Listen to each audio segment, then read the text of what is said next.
they tell us in these books, they meaning the source is Archangel Michael, is what it was eventually revealed to be.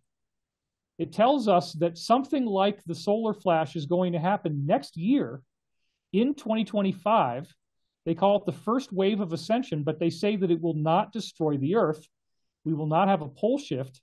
We won't have catastrophic waves that sweep over the continents from the ocean, but we are going to see apparently this massive consciousness awakening event where people start to develop superhero type of abilities. This might be why the superhero shows like Iron Man and all these other comic book Marvel hero movies are so popular.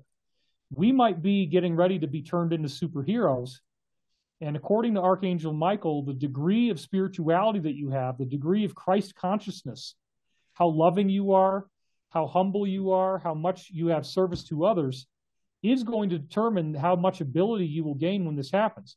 It's apparently going to create a type of psychedelic activation, similar to, like you said, smoking a bowl on the top of the pyramid, the way that felt, that kind of amazing sense of realization.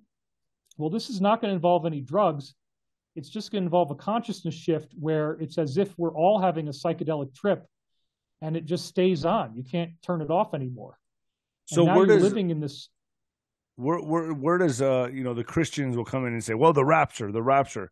Could this coincide with the rapture? I mean, could this be where some are taken and some are left? I mean, could that happen during the solar flash? Do you think that could be? We have 35 different ancient cultures that all predicted the rapture. To say it's only Christian is extremely misleading. Okay. You have it in Zoroastrianism. They call it Frashokereti. They describe the molten metal that will come down from the mountains, and they describe the transfiguration of humanity.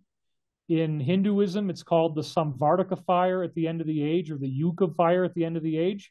They very specifically talk about advanced abilities that come into view.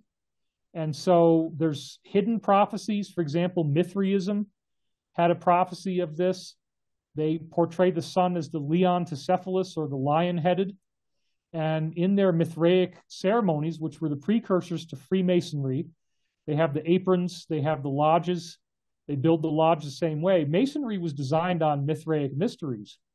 But they have this little statue of a lion, and the head priest would have alcohol in his mouth, and then he holds up a lighter, and he blows the alcohol out through the mouth of the lion, creating this fireball, because their big secret teaching was that there was going to be a solar flash. Then you see in the Roman and Greek secret traditions that they had philosophy in Rome known as Stoicism, and that within Stoicism, the Stoic philosophers firmly believed in two types of catastrophes. They had cataclysmos, which is the destruction of Earth by water, and then they have ekpyrosis, which is the destruction of Earth by fire. Same thing as the Bible. Yeah, so the ekpyrosis is another example of the prophecy of the solar flash. And in the Western tradition, they kept this very, very secret. It was considered a high-level Masonic secret. They did not want people to know. So they buried all the prophecies about the solar flash. But again, you can find them in Hinduism and Zoroastrianism and in many other traditions as well.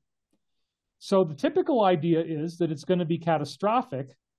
And in the slides that I have here, which I'm going to show you, the Mayan calendar ends with a solar flash. The 5,125-year cycle that they were tracking with the Mayan calendar, every time it happens, dude, every 5,125 years, we get a solar flash. So it's like a reset. If the cycle end was supposed to be 2012, we're already overdue for another one.